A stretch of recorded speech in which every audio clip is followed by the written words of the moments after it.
In association with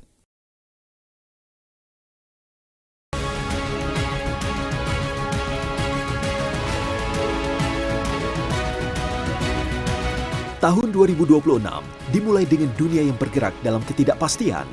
Ketegangan geopolitik meningkat, hubungan antar negara semakin kompleks. Dampaknya jauh melampaui batas politik, menyentuh langsung denyut perekonomian global. Konflik yang berkepanjangan, gangguan rantai pasok, serta arah perdagangan internasional yang semakin terpecah, menciptakan tekanan baru bagi banyak negara. Situasi ini diperkuat oleh harga minyak yang bergejolak dan menguatnya dolar Amerika Serikat yang membuat kondisi keuangan global semakin ketat. Di tengah tekanan yang ada, Indonesia masih memiliki fondasi ekonomi yang cukup kuat. Pertumbuhan tetap terjaga, aktivitas domestik masih menjadi penopang utama, dan agenda pembangunan jangka menengah terus berjalan. Berdasarkan laporan artikel Ford Consultation 2025 yang dirilis 21 Januari 2026, IMF menilai perekonomian Indonesia menunjukkan pertumbuhan yang kuat di tengah tekanan eksternal. IMF memperkirakan pertumbuhan ekonomi Indonesia meningkat dari 5% di 2025 menjadi sekitar 5,1% di 2026. Proyeksi ini konsisten dengan laporan World Bank yang menegaskan bahwa ekonomi Indonesia menunjukkan resiliensi di tengah gejolak global. Namun, ketidakpastian global membawa risiko yang nyata. Perlambatan ekonomi dunia dapat menekan penerimaan negara. Tekanan eksternal tercermin pada meningkatnya volatilitas nilai tukar, arus modal yang lebih sensitif, serta respon pasar keuangan domestik yang cepat terhadap setiap perubahan sentimen global. Kebutuhan pembiayaan APBN pun menjadi semakin besar, menghadirkan tantangan dalam menjaga utang tetap terkendali dan ruang fiskal tetap sehat. Karena itu, tantangan ekonomi Indonesia ke depan bukan hanya soal bertahan, tetapi soal menjaga arah. Bagaimana memastikan stabilitas makro tetap kuat tanpa mengorbankan momentum pertumbuhan? Bagaimana memperkuat basis penerimaan negara dan membuat belanja publik lebih efisien serta tepat sasaran? Bagaimana mengelola pembiayaan dan utang secara prudent agar ketahanan fiskal tetap terjaga? Di tengah dunia yang terus berubah, kemampuan untuk membaca risiko dan mengambil langkah strategis menjadi kunci. Economic Forum kali ini hadir sebagai ruang dialog untuk membahas bagaimana Indonesia dapat menavigasi tekanan geopolitik global sambil tetap melangkah maju menuju pertumbuhan yang berkelanjutan.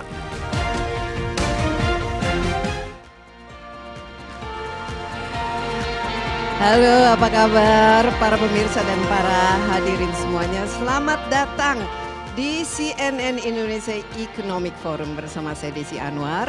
Dan kali ini tema kita judulnya adalah Global Influx and the Road Ahead. Ini merupakan suatu tema yang luar biasa sangat relevan ya. Apalagi setelah akhir pekan ini dunia mendapat kejutan ketika Donald Trump dan Israel menyerang Iran. Dan tentu saja kita melihat ada eskalasi dari penyerangan balik dari Iran terhadap wilayah sekitarnya, dan tentu saja ini akan merambat bukan saja ke wilayah Timur Tengah, pasti termasuk ke Indonesia. Apa kira-kira dampaknya khususnya terhadap perekonomian dunia, global, tapi juga Indonesia. Nah, belum lagi kita selesai membicarakan dampak dari perjanjian perdagangan dan tarif, Agreement on Reciprocal Tariff, agreement bilateral antara Indonesia dan Amerika Serikat mengenai ekspor kita, impor kita, dan juga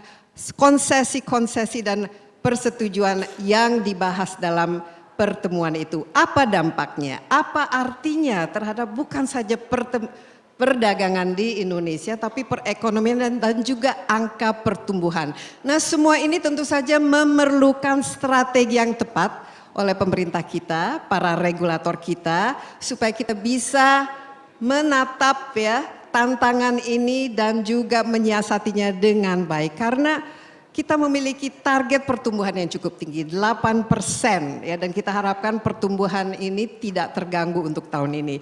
Kita akan mendengarkan dari para regulator kita apa-apa saja strateginya, tetapi sebelum memulai dialog ini, saya ingin berterima kasih tentu saja kepada partner-partner kita yang membuat acara Economic Forum ini sukses.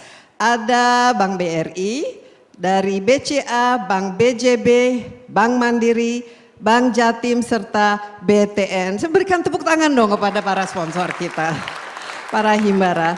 Nah, saya minta untuk setting the stage ya, supaya kita memahami ya perubahan yang terakhir. Saya meminta kepada Menteri Perekonomian kita, Pak Erlangga Hartarto, untuk datang ke stage bersama saya memberikan keynote speech. Pak Erlangga, silakan. Let's make sense of the craziness that's happening in the world. Make sense and make dollars and make rupiah. Silakan Pak Erlangga. The floor is yours.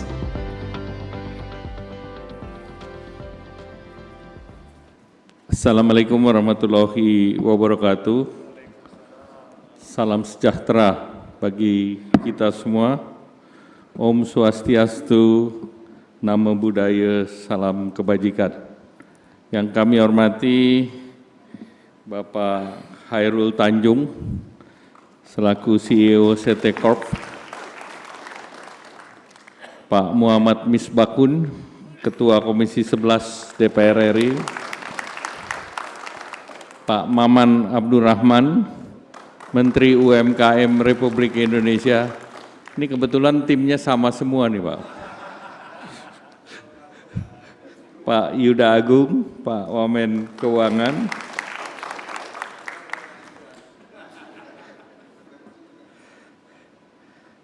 serta Ibu Mari belum ada, kemudian juga Ibu Desi.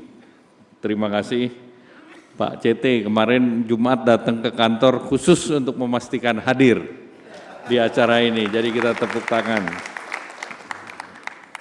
Ibu Titin, selaku Pemret CNN, para pembicara dan undangan yang berbahagia. Alhamdulillah, puji syukur kita panjatkan kehadirat Allah Subhanahu wa Ta'ala karena kita hadir di tempat ini dan dalam agenda yang berbahagia dengan tema Global Influx and the Road Ahead. Bapak Ibu yang kami hormati, dinamika global terus bergerak dan kita lihat kemarin perang di Timur Tengah antara Amerika dengan Iran. Kita belum tahu perang ini lama atau pendek dan tujuannya berbeda dengan perang yang lain adalah perubahan dari pemerintahan atau pergantian rezim. Dan yang mengkhawatirkan bagi kita tentu penutupan Selat Hormuz, di mana itu 20% minyak global lewat di sana, dan 20% dari kebutuhan minyak Indonesia itu juga berkontrak dengan Saudi. Diperkirakan pasokan akan terganggu dan harga WTI per hari ini sudah $73, namun APBN kita di $70, jadi relatif masih terkendali. Dan kedua, pemerintah melalui Pertamina mengantisipasi salah satu daripada perjanjian ART adalah Indonesia akan membeli minyak dari Amerika Serikat. Dan kemarin MOU sudah ditandatangani antara Pertamina dengan Chevron, Exxon, dan berbagai perusahaan lain. Jadi mungkin ini secara timely, ini perlu dipercepat. Di tengah tantangan tersebut, bantalan ekonomi kita relatif kuat, konsumsi domestik masih 54%, rasio utang masih di bawah 30%, cadangan devisa 154,6 miliar, dan rasio perdagangan luar negeri masih 42% dari GDP. Kemudian kita melihat national hedging antara kenaikan harga, ini kombinasi ekspor dari komoditas utama batu bara, nikel, aluminium, dan tembaga ini sebesar 47,45 miliar dan importnya sebesar 28,5 miliar. Jadi ini 11,79%. Dari segi fundamental, pertumbuhan di kuartal keempat itu 5,39 dan ini termasuk yang tertinggi di antara negara G20 dan pertumbuhan di kuartal pertama tahun ini diharapkan juga bisa lebih tinggi dari kuartal keempat yang lalu karena berbagai program baik dari stimulus pemerintah kemudian juga berbagai program lain yang diharapkan bisa mendorong makroekonomi terutama dari segi konsumsi dan kedua juga dari segi belanja pemerintah juga akan terus didorong. Dari indikator makro PMI itu juga meningkat di 3,8 artinya dengan demand dari domestik itu PMI dalam bentuk ekspansif dan indeks keyakinan konsumen di atas 127 dan pertumbuhan real sebesar 7,9% secara year on year. Dari segi investasi secara 9 bulan berturut-turut ini juga surplus perdagangan dilanjutkan dengan investasi yang mencapai 1.931,2 triliun di tahun lalu. IHSG walaupun sempat bermasalah kembali dalam jalur hijau dan rupiah relatif stabil dan kemudian ekonomi yang tumbuh juga diikuti dengan angka kemiskinan yang turun menjadi 8,25%, pengangguran menjadi 4,74% dan rasio Gini membaik 0,363 dan ini seluruhnya pada level terendah dalam beberapa tahun terakhir. Dan realisasi dari investasi juga menyerap jumlah tenaga kerja sebesar 2,71 juta tenaga baru. Nah di tahun ini kita menargetkan 5,4% baseline sesuai dengan APBN. Sektor prioritasnya adalah pertanian, manufaktur, digital, kemudian juga terkait dengan ketahanan energi. Dan ketahanan energi inilah yang membuktikan bahwa kita membutuhkan swasembada energi di tengah ketidakpastian global. Kita berpengalaman pada saat perang Ukraina juga harga komoditas naik tinggi, demikian pula tergantung dari berapa lama kondisi Timur Tengah bisa terjaga. Nah tentu program prioritas Presiden, Bapak Presiden seperti makan bergizi gratis, koperasi merah putih, dan pembangunan rumah 3 juta, ini tentunya mendorong permintaan domestik. Dari segi serapan tenaga kerja saja, MBG diperkirakan bisa menyerap 1,5 juta, kemudian KDMK, koperasi merah putih, juga sekitar 1 juta dan 3 juta rumah juga mendorong minimal per rumah itu 5 tenaga kerja, jadi cukup substansial. Dan dari segi anggaran MBG sendiri per kuartalnya bisa sekitar 80 triliun dan tahun lalu kita memberikan bantuan sosial per kuartal rata-rata 31,7 sampai 35 triliun. Jadi kalau seluruh program prioritas Presiden ini semua berjalan dengan baik, maka tentu stimulusnya bisa mendorong perekonomian di daerah rural ataupun daerah urban. Nah, komersialisasi Danantara menjadi tantangan di tahun ini, terutama Danantara sekarang sudah mempersiapkan investasi, baik itu untuk renewable energy, waste to energy, peningkatan FDI, dan kita juga terus mendorong KEK, kemudian berbagai deregulasi, serta percepatan daripada berbagai comprehensive economic partnership dan juga aksesi daripada OECD. Dari segi produktivitas, link and match antara tenaga kerja dan reform keuangan, link and match tenaga kerja kemarin diluncurkan vokasi untuk tahun ini 20.000 orang. Artinya mereka yang lulus SMA maupun SMK kita dorong lagi melalui vokasi yang sesuai dengan kebutuhan tenaga kerja. Nah, kemudian juga pemerintah mendorong deregulasi struktural itu dengan melibatkan debottlenecking melalui Satgas.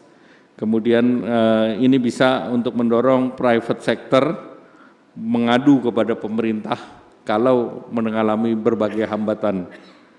Kemudian juga OSS dengan Service Level Agreement ini juga didorong sehingga tidak lagi perizinan menjadi isu untuk memulai sebuah usaha. Kemudian bidang usaha penanaman modal juga terus didorong secara lebih terbuka.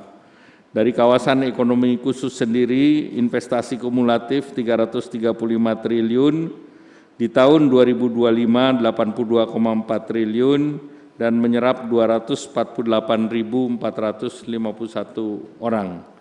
Dan KEK ini sektornya mulai dari manufaktur, pengolahan mineral, ekonomi digital termasuk data center, kemudian pariwisata, kesehatan, sehingga sampai dengan sektor pendidikan. Kemudian untuk hilirisasi nasional, 6 proyek senilai 110 triliun atau 7 miliar dolar telah dilakukan groundbreaking sebagai bagian dari total 20 proyek yang ditangani Danantara dengan nilai sebesar 26 miliar dolar dan diperkirakan mempekerjakan 600.000 tenaga kerja. Danantara juga terus mendorong investasi komersial di berbagai sektor strategis, antara lain waste to energy, kemudian investasi kampung haji di Mekah, yang tentunya akan mendorong pengelolaan modal secara lebih baik. Kemudian pemerintah juga mendorong reform pasar modal, termasuk di dalamnya adalah demutualisasi bursa, kemudian juga transparansi yang dibatasi sebelumnya 5% menjadi 1%, kemudian juga membuka pendalaman struktur di sektor pasar keuangan, dengan dana pensiun dan asuransi dibolehkan investasi di pasar modal dari 8% atau 10% ke 20%. Kemudian juga pemilikan saham ataupun ultimate beneficiary owner untuk dibuka, sehingga tentu saham menjadi lebih transparan. Bagi perusahaan-perusahaan emiten yang sudah listing dan masih di bawah 15%, diberi waktu untuk membuatkan programnya, dan selanjutnya apabila tidak bisa sampai 15%, tentu alternatif go private itu juga ada. Jadi pilihan-pilihan itu ada, dan usulan ini sudah diterima oleh MSCI, jadi mereka sudah menyetujui. Selanjutnya kita sudah meluncurkan Bullion Bank, dan kali ini yang dikelola oleh Pegadaian 156,9 ton, jadi ini hampir 2 kali dari yang dipegang BI ya Pak Yuda ya, Pak BI kan 70 ton Pak, jadi ini 80 ton ya. Jadi sekarang masyarakat sudah lebih cerdas untuk investasi, dan kita lihat bahwa dengan adanya perang emas naik lagi. Jadi ini adalah safe haven dari investasi selalu ke emas. Nanti kita akan dorong bahwa BPJPH ataupun tabung haji seharusnya juga sebagian portofolionya masuk ke emas. Kemudian dari segi stabilitas keuangan nanti Pak Wamen akan menjelaskan, tapi implementasi dari local currency transaction dengan berbagai negara juga sangat membantu untuk stabilitas dari rupiah, terutama dengan dari segi konsumsi dengan kris payment yang sudah digunakan di negara ASEAN dan di berbagai negara, termasuk mendorong ke Inggris dan juga ke Jepang maupun ke Korea. Kemudian kemarin pada saat Bapak Presiden di Inggris, Indonesia mendorong kerjasama untuk pengembangan ekosistem semiconductor. Jadi kalau semiconductor itu ada brain-nya, ada SDM-nya, kemudian di level berikutnya ada printing-nya, antara lain NVIDIA, SK Hynix, kemudian TSMC. Ini kita dorong untuk kita masuk di brain-nya. Kita bekerja sama Indonesia dengan ARMS, Inggris, dan kita nanti akan mengembangkan the third generation of semiconductor. Jadi yang semiconductor fase pertama dan kedua nanti otomatis juga kita peroleh, dan Indonesia akan memperoleh 6 IP, 6 token, yaitu sektornya kita pilih bisa terkait otomotif, bisa terkait dengan juga artificial intelligence, quantum computing, Internet of Things, data centers, dan juga mungkin beberapa termasuk electronics, home appliances, ataupun kedepannya autonomous vehicle, ataupun juga untuk quantum computing. Dengan cara ini kita berharap ekosistem printing akan masuk ke Indonesia, dan di sini kita menyiapkan 15.000 engineers untuk dilatih dalam waktu 4 tahun.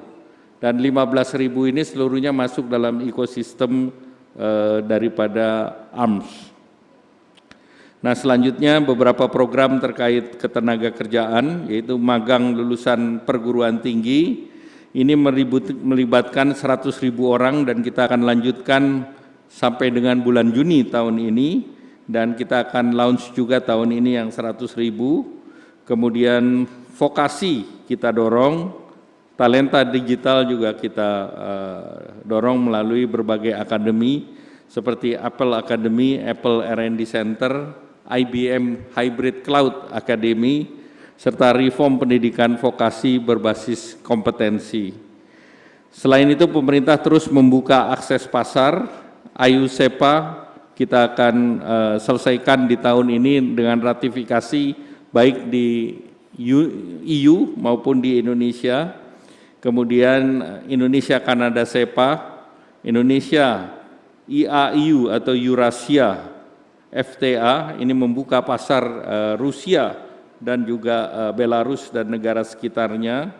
Kemudian aksesi daripada OECD yang diharapkan dalam 2-3 tahun depan kita bisa dorong. Dan terkait dengan dekarbonisasi, itu percepatan ASEAN Zero Emission Community, itu yang disiapkan dana oleh Jepang sebesar 500 juta, dan juga Just Energy Transition Partnership, itu disiapkan oleh negara-negara G20 untuk Indonesia sebesar 21,4 miliar dolar, dan kita baru memanfaatkan 3,7 miliar dolar. Jadi banyak yang masih bisa kita manfaatkan. Kemudian UK SEPA juga dalam proses, karena Inggris satu-satunya negara yang belum SEPA dengan Indonesia. Seluruh Eropa sudah bekerja sama dengan Indonesia, dan kemarin kita tanda tangani Economic Growth Partnership di London.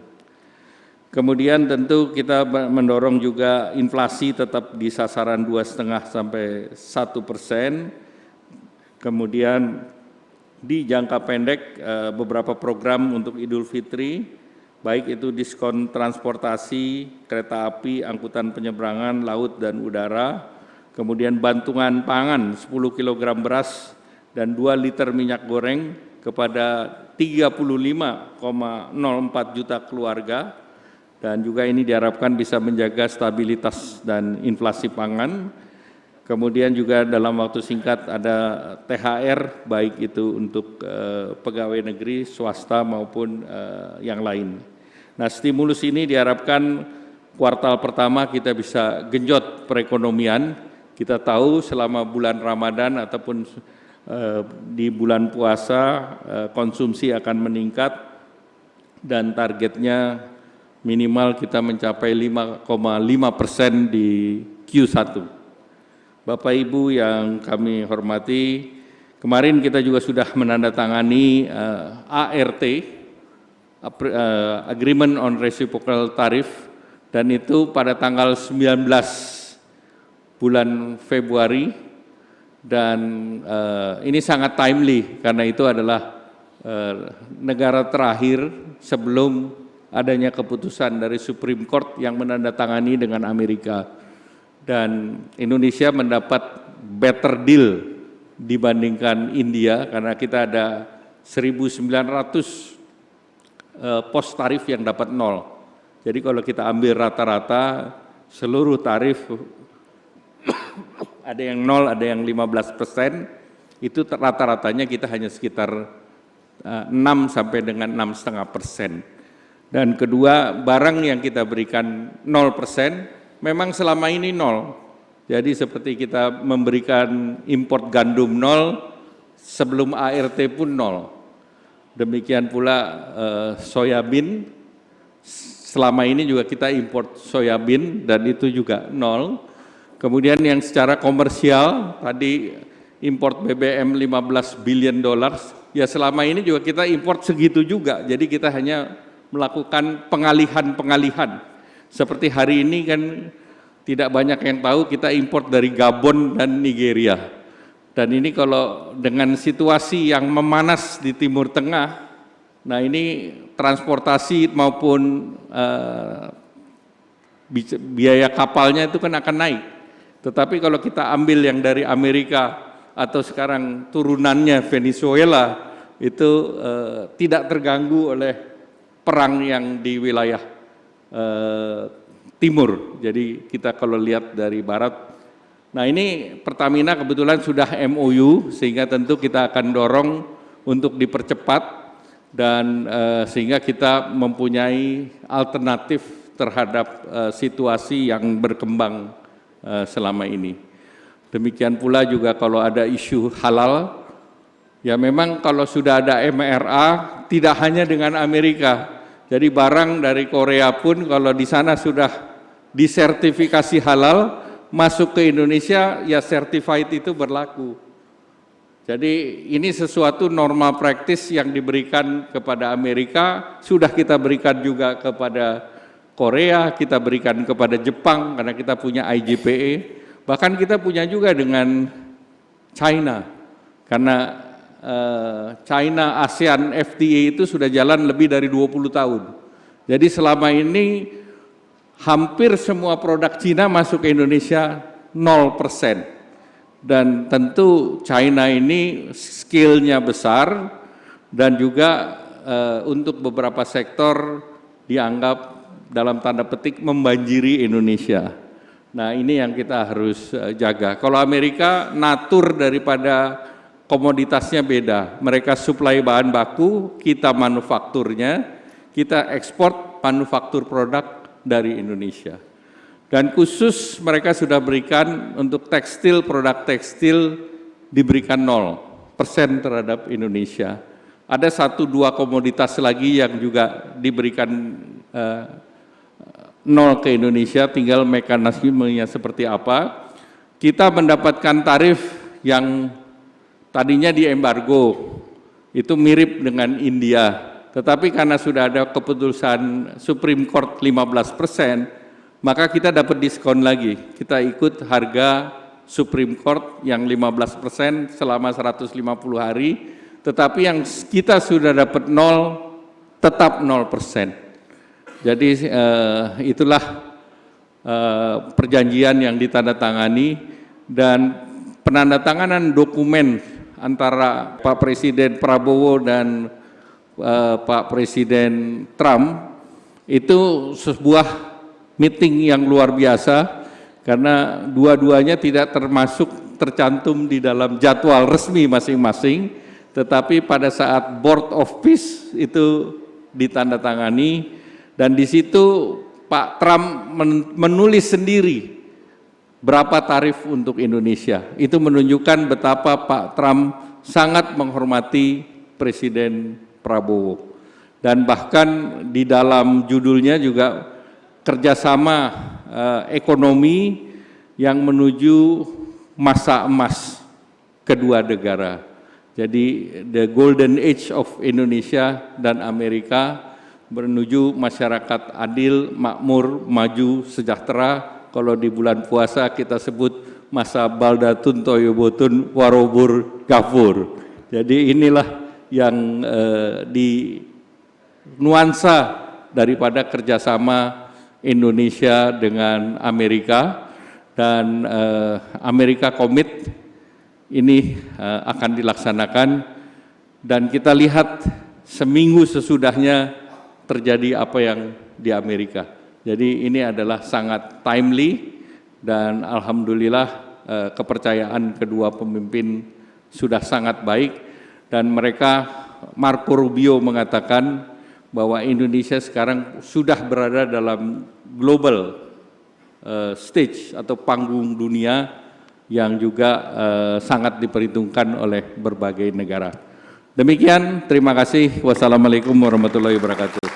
Terima kasih Pak Erlangga, silakan duduk di samping saya untuk kita akan mendiskusikan tadi poin-poin yang telah diberikan oleh Pak Erlangga dalam keynote-nya, dan saya tuh selalu senang ya mendengar Pak Erlangga kasih keynote. Itu seolah-olah dunia itu baik-baik saja, Indonesia tuh happy-happy, full of optimism. We do need a dose of optimism. Bahkan disebut toward a new golden age for the US-Indonesia alliance. Tapi yang the devil is in the detail ya Pak Erlangga ya. Apakah this is echoed by the players? Apakah pengusaha pasar juga memiliki persepsi yang sama? Nah, ini yang harus kita lihat. Untuk itu saya akan undang, ini sesinya sesi para regulator. Jadi teman-teman di sini dari industri pengusaha nanti siap-siap ya untuk bertanya langsung kepada para regulator. Saya undang bergabung di atas stage bersama kami berdua ada Wakil Menteri Keuangan Republik Indonesia Pak Juda Agung, silakan. Apa kabar Pak Juda? Ya. Pak Purbaya baik-baik saja? Selanjutnya Menteri UMKM Republik Indonesia Pak Maman Abdurrahman. UMKM ini penting sekali karena Indonesia ini perekonomiannya itu ditopang oleh UMKM kita, dan lebih dari, ya silakan dekat Pak Judan. Ya nggak apa-apa, kenapa di tengah? Kok takut di tengah? Padahal ini kementerian yang paling penting ini. Seperti saya katakan tadi, tenaga kerja kita itu paling banyak itu di UMKM. Sektor-sektor yang menopang perekonomian kita itu di UMKM. Dan kita juga ada Ketua Komisi 11 DPR RI Pak Muhammad Misbakun. Pak Misbakun silakan pilih di mana saja Pak. Di sini tidak ada kursi panas. Ini penting sekali kalau dari Komisi 11 untuk harus ya memastikan bahwa keuangan kita itu betul-betul digunakan sebagaimana mestinya, tepat sasaran dan lain sebagainya. Kita juga menunggu ada satu lagi sebenarnya Bu Mari Elkapangestu, Wakil Ketua Dewan Ekonomi Nasional. Beliau masih dalam perjalanan di sini. Semoga nanti bisa bergabung, tapi saya ingin mulai dari Pak Erlangga ya. Pak Erlangga, terima kasih banyak, itu sudah sangat komprehensif membuat kita hari Senin ini yang penuh dengan, kita semua bangun dengan ketegangan ini, melihat bagaimana pasar bereaksi setelah serangan luar biasa yang dilakukan oleh Presiden Trump dan Israel kepada Iran. Dan sekarang juga wilayah Timur Tengah ini juga bergejolak, banyak yang stuck ini di Dubai, nggak bisa pulang ya Pak Erlangga.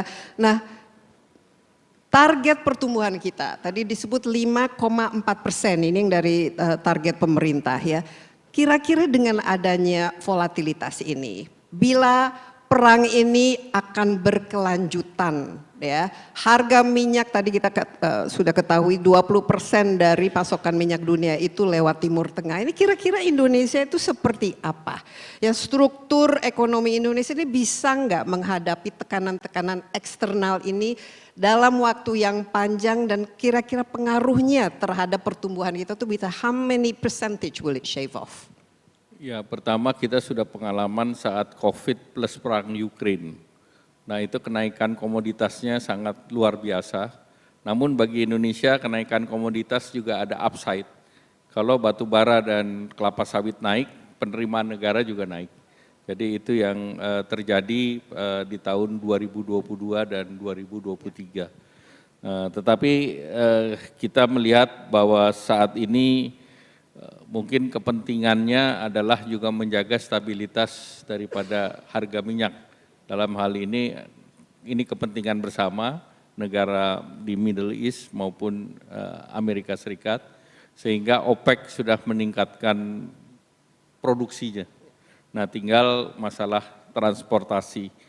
Jadi bagi Indonesia, sesuai dengan apa yang disampaikan Pak Presiden, Pak Prabowo berulang kali, bahwa kebutuhan pangan kita relatif aman. Jadi kita sudah kemarin tadi malam kita rapat dengan Pak Presiden di Hambalang, juga beliau secara khusus mengecek mengenai kondisi pangan yang relatif aman. Dan kedua, beliau juga memberi catatan untuk mempercepat negosiasi Indonesia dengan Amerika. Ada hal yang terkait dengan pembelian minyak, ada hal yang terkait dengan investasi Indonesia di luar negeri. Ya, tapi kalau ini terus-menerus ya terjadi, karena kita kan sekarang sudah net importir minyak Pak Erlangga, dan kita juga subsidi kita kan cukup besar. Kira-kira akan ada tidak dampaknya khususnya terhadap pertumbuhan kita, dan apakah sudah dipikirkan ini mitigasinya, dampak skenario sih pasti ada, case-nya? tetapi kita belum lihat karena perang ini kan baru 2 hari, 3 hari. Kita melihat berapa jauh. Yang lalu 12 hari. Kemudian ya tentu kita lihat ini berapa lama. Kalau bicara Ukraine nggak selesai-selesai. Jadi tentu ada berdasarkan pengalaman juga market akan menyesuaikan terhadap ketidakpastian dari perang di Timur Tengah ini. So that you've already factored into the kita monitor strategy. aja dulu, kita monitor dan relatif dari segi supply minyak masih terjaga. Ya, sebelumnya saya potong sedikit, ini Bu Mary sudah datang, silakan bergabung di atas stage. Bu Mary dari Wakil Ketua Dewan Ekonomi Nasional, kita tadi sudah mendengarkan keynote speech dari Pak Erlangga mengenai the latest situation, nah termasuk penandatanganan yang tadi, the new golden age era for US and Indonesia. Tadi katanya mungkin kalau secara objektif ya, banyak sekali konsesi yang diberikan terhadap Amerika Serikat khusus dalam perdagangan ini. Walaupun tadi sudah dikatakan bahwa sebenarnya selama ini juga 0% yang sudah diberlakukan dari produk pertanian. Tapi ada misalnya masalah tekstil dan garment itu satu. Di mana kita masih diterapkan 19% ke Amerika Serikat. Kedua yang digital, all the technical stuff. Nah ini bagaimana Pak Erlangga, tidak khawatir membuat Indonesia semakin tidak kompetitif? Bahwa perusahaan-perusahaan itu akan lari akhirnya ke tetangga, misalnya ke Vietnam. Pertama, ART ini ada karena Indonesia kompetitif. Indonesia kan menang dagang sama Amerika. Indonesia dagang 40 billion dan kita budget positif. Menurut kita sekitar 17 billion, menurut Amerika 19 billion. Ini kalau tidak ada rencana pembelian dari Amerika Serikat, kita positif 19%. Dan tahun kemarin 2025, walaupun ada embargo, ada kenaikan dan sebagainya, ekspor kita juga tetap naik 12%. Nah ini yang membuat Amerika merasa bahwa Indonesia menikmati pasar Amerika, tetapi Amerika tidak menikmati pasar Indonesia. Nah oleh karena itu dibuat win-win solution, termasuk terkait dengan tarif. Dan tarif yang diberikan ke Amerika itu sama dengan yang kita berikan kepada China. Sama dengan yang China malah sudah kita berikan 20 tahun yang lalu. Yeah. Nah, Eropa baru akan kita berikan sesudah ratifikasi. Jadi ini sebetulnya sesuatu yang kita sudah berikan ke berbagai negara. Demikian pula terkait dengan import, ya memang kita harus import, apakah itu energi, apakah itu agriculture. Nah, selama ini pun agriculture kita beli secara business to business dengan Amerika. Nah, terkait dengan standar, ya memang standarisasi supaya tidak double-double. Kita selama ini dengan Jepang misalnya sudah ada IGPA, di mana standar mobil Jepang sudah diakui di Indonesia dan dia juga produksi. Jadi Eropa juga kepingin yang diakui di Indonesia jangan hanya standar Jepang, tetapi kalau standar mobil Eropa sudah diakui di Eropa, maka ke Indonesia pun kita akui. Demikian pula Amerika. Jadi itu sesuatu hal yang sama aja, cuman kita baru berikan hari ini. Dan Amerika adalah salah satu negara terakhir yang menandatangani agreement dengan Indonesia. Kita hampir dengan semua negara sudah. Dengan Eropa 27 negara EU-SEPA, Eurasia banyak negara. Jepang sudah, Korea sudah. Dengan RCEP itu ditambah lagi Cina dengan ASEAN plus 5. Jadi di dalam geopolitik global ini Indonesia sudah menandatangani dengan multiple block. Nah, cuma memang yang terakhir Amerika. Terkait dengan digitalisasi juga sama. Digitalisasi kan ini adalah sharing data pribadi ke platform digital. Sharing data pribadi ke Google, bikin Gmail dengan Netflix, kemudian dengan bahkan kalau e-commerce non Amerika tuh dengan Alibaba dan sebagainya, dengan Amazon. Jadi tidak ada data dari Dukcapil dikasih ke pemerintah Amerika, itu tidak ada. Buat apa juga, kan Amerika juga nggak perlu itu. Tetapi data platform-platform. Dan itu mereka menjamin kalau data itu disampaikan, mereka punya perlindungan terhadap data pribadi setara dengan undang-undang yang ada di Indonesia. Ya, jadi dengan ART ini kita sudah tidak ada trade balance, imbalance lagi Pak. Rencananya ada balance, karena itu juga arahan langsung dari Pak Presiden. Mereka sampaikan di awal kalau nggak salah Maret atau April, Presiden langsung minta agar kita segera membalance trade antara Amerika dengan Indonesia. Dan mereka mendukung downstreaming dari kita, khusus untuk misalnya downstreaming yang pertama kali dapat dari seluruh dunia itu adalah Amerika Serikat di tahun 1967 dengan perusahaan yang namanya Freeport-McMoRan. Nah, tidak ada critical mineral yang lebih penting daripada koper.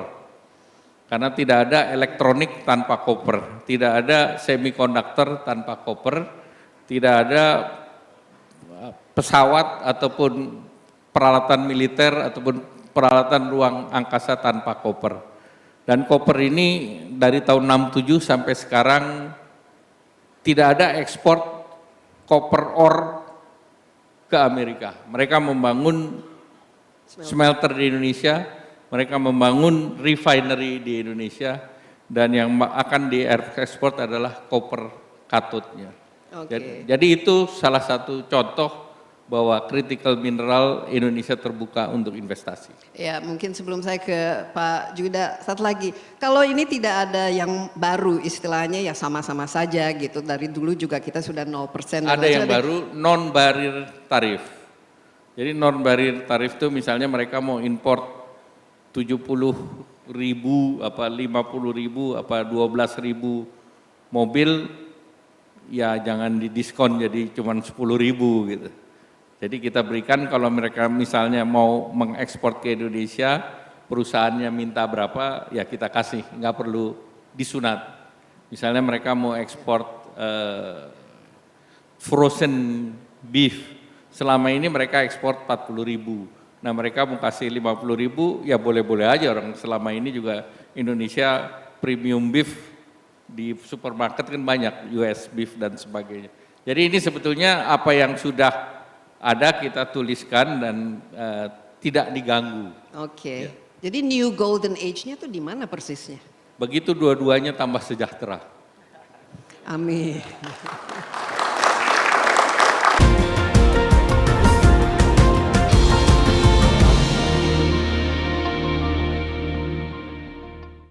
In association with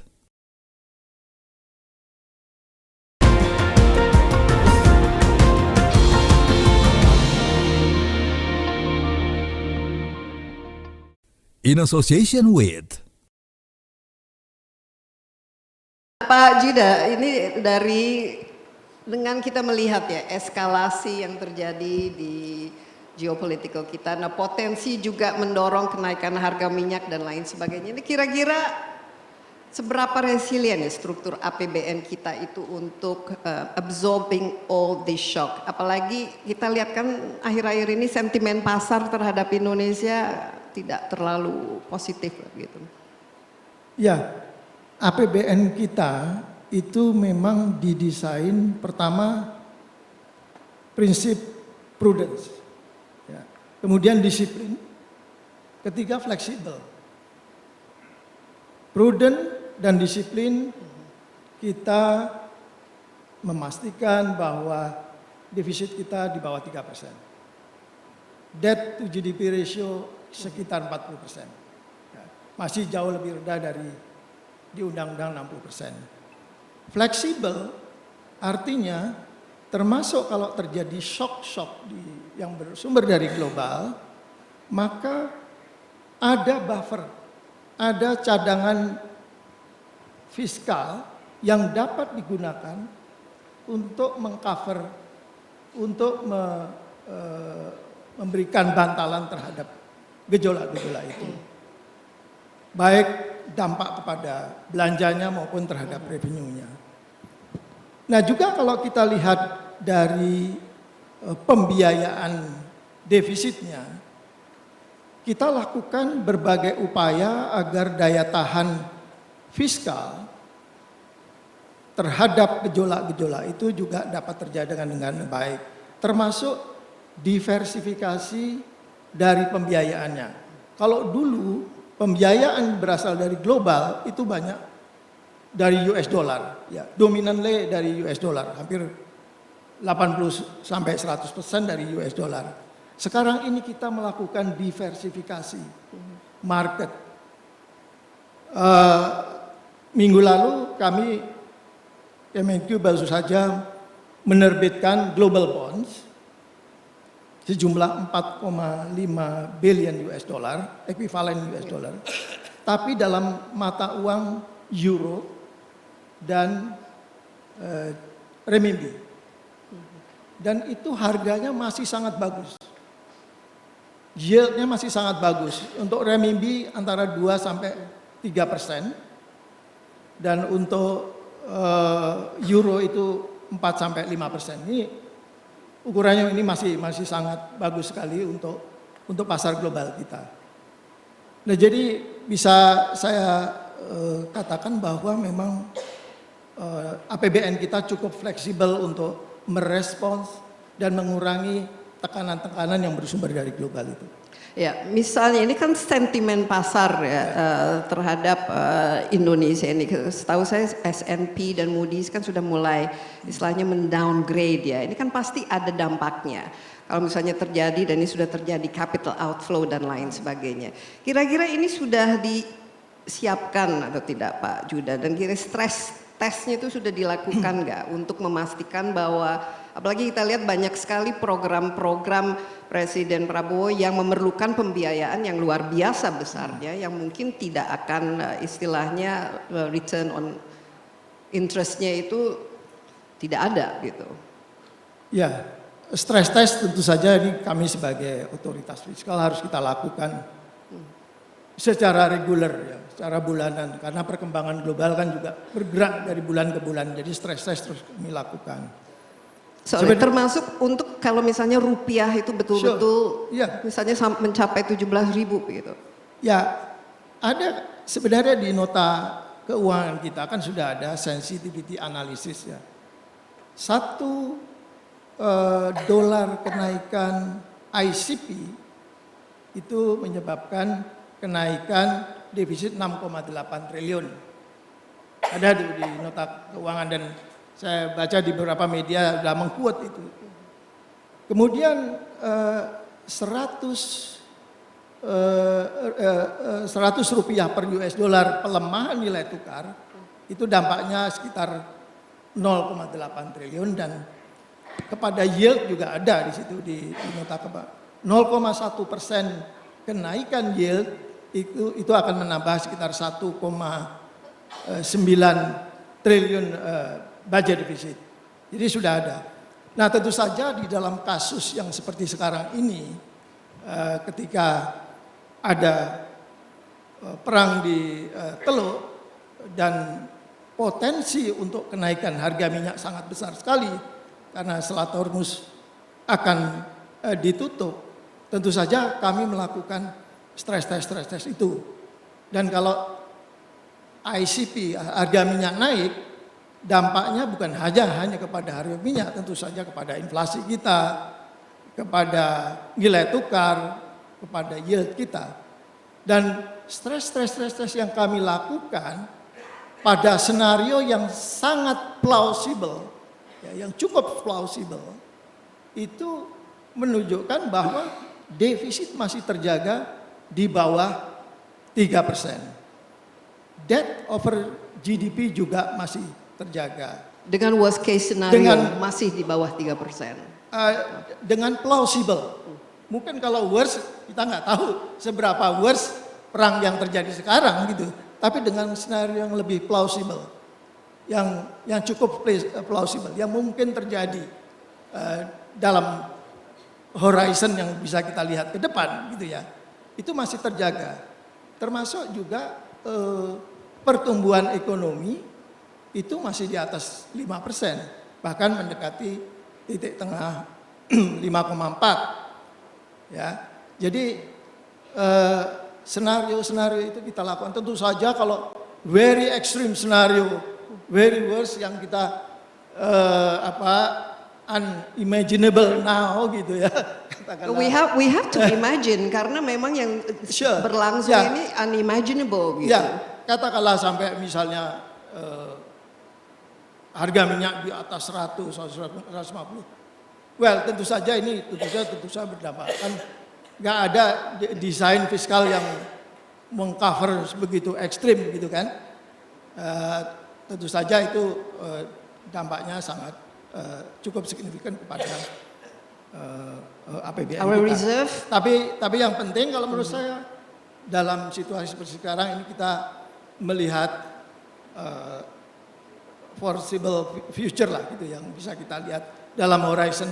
Misalnya katakanlah sekarang harga minyak 70, 72 dan sebagainya, itu kan juga masih sama dengan APBN kita gitulah.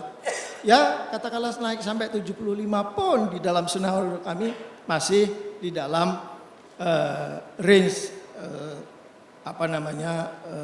APBN, baik defisit maupun dari sisi pertumbuhan ekonomi. Pak Maman ini dari UMKM kita ini melihatnya, mengikuti kan perkembangan ini, kira-kira apa yang membuat akan istilahnya berdampak khususnya terhadap UMKM kita yang sangat rentan ya terhadap sedikit kenaikan harga, kenaikan energi dan juga terhadap shock eksternal. Apa-apa saja kira-kira strategi yang perlu diterapkan?